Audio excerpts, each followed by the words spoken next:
Halo semuanya, nama saya Diah Wahyu Sumaningsi. Saya adalah dosen dari School of Information System, Windows University. Pada pertemuan kali ini, kita akan membahas mengenai lingkup project dan work breakdown structure.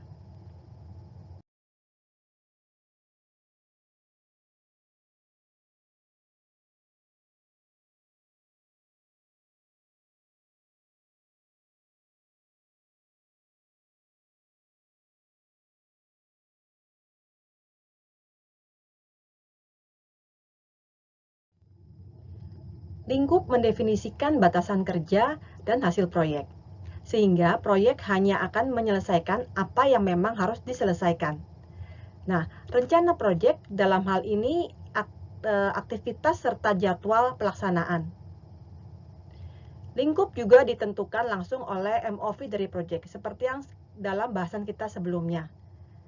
Nah, pada lingkup ini kita akan mendefinisikan semua pekerjaan, aktivitas, serta hasil yang akan diberikan oleh MOV.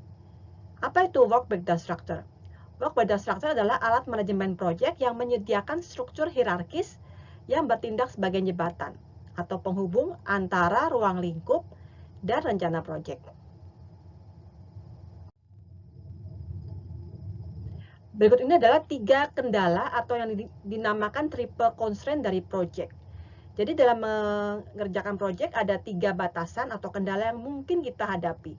1, anggaran, kedua, lingkup atau scope, ketiga adalah jadwal. Dan itu sangat berhubungan dengan pencapaian dari MOV project.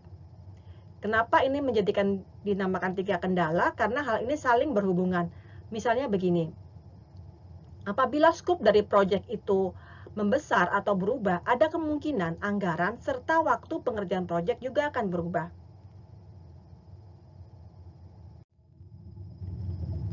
Bagaimana cara untuk menulis scope? Ada 2 hal yang harus ditulis dalam scope. Satu adalah scope in, atau apa saja yang harus kita kerjakan. Kedua adalah scope out, atau pekerjaan di luar scope, apa saja yang tidak akan kita kerjakan. Hal ini kita bikin supaya tidak terjadi miskomunikasi di kemudian hari. Berikut ini adalah bagaimana untuk membuat pernyataan scope atau scope statement. Untuk contoh sebuah e-commerce untuk industri di banking. Contoh scope yang masuk dalam scope statement. 1.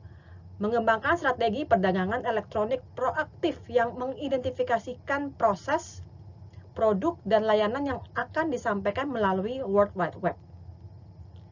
Kedua, mengembangkan sistem aplikasi yang mendukung semua proses, produk, dan layanan yang diidentifikasi dalam strategi perdagangan elektronik atau e-commerce. 3. Sistem aplikasi harus terintegrasi dengan sistem perencanaan sumber daya perusahaan yang ada di bank.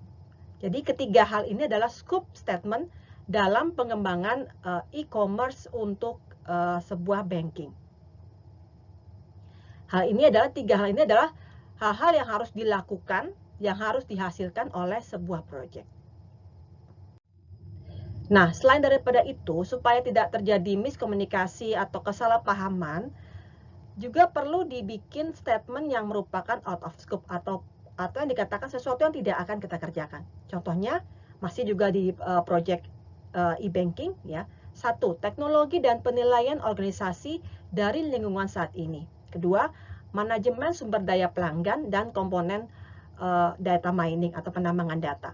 Jadi, kedua hal ini tidak akan dikerjakan oleh project ini.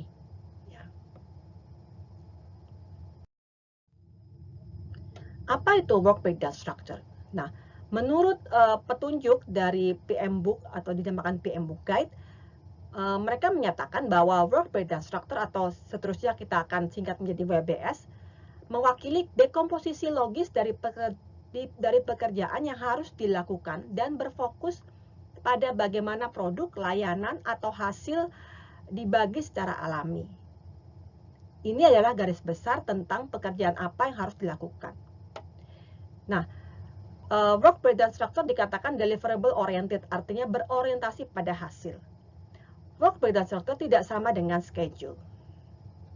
Mari kita lihat.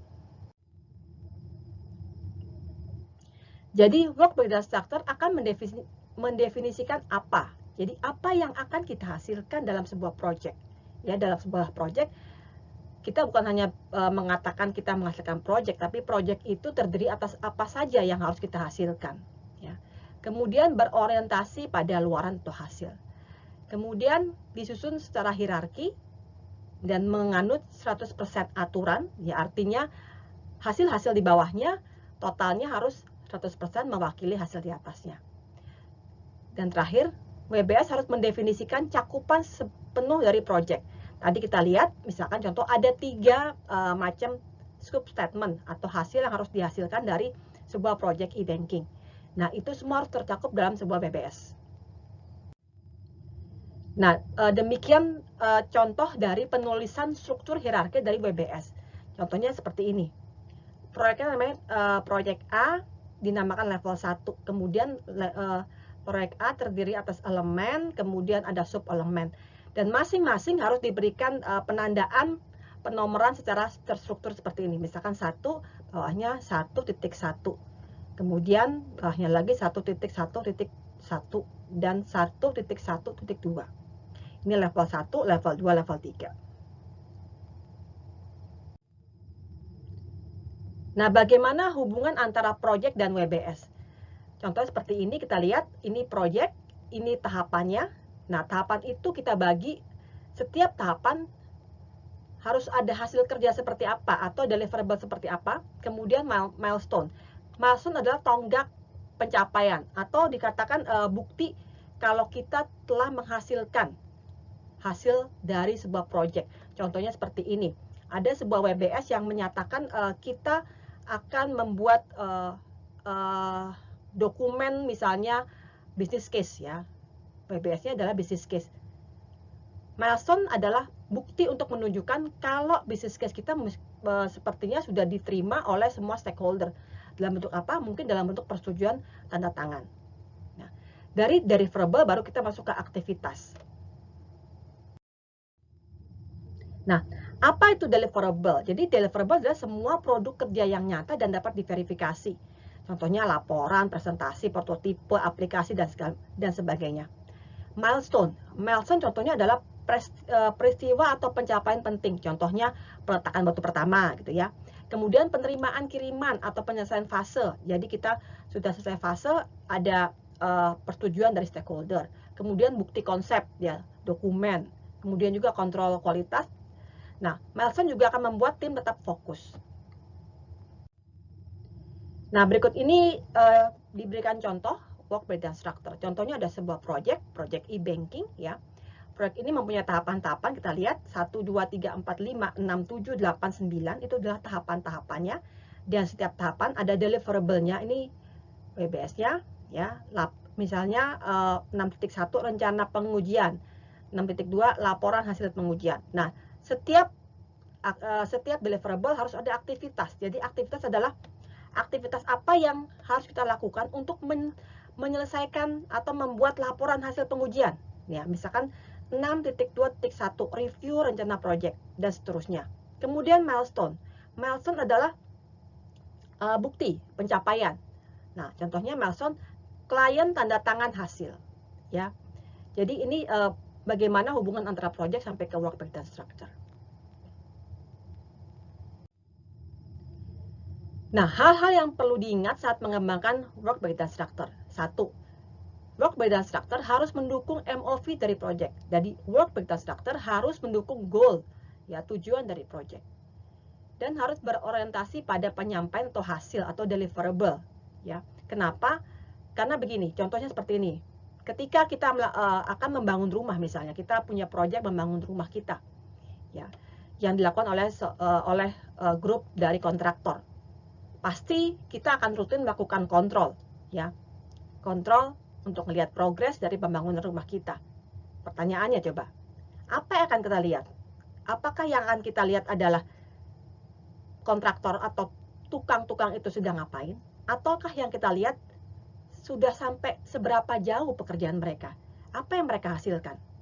Pasti pilihannya adalah pilihan kedua. Ketika kita mengontrol ya sebuah pekerjaan, pasti yang akan kita lihat adalah sampai sejauh mana hasilnya, bukan apa yang sedang mereka lakukan. Nah, itu yang menjadi konsep dari WBS, deliverable oriented. Ya. Kemudian WBS juga harus mempunyai tingkat detail dan harus mendukung perencanaan dan pengendalian. Nah, yang terpenting lagi adalah ketika mengembangkan WBS, kita harus melibatkan mereka yang akan melakukan pekerjaan. Baik, terima kasih sudah menyimak video ini. Semoga dapat bermanfaat bagi kita semua. Sampai jumpa di video berikutnya.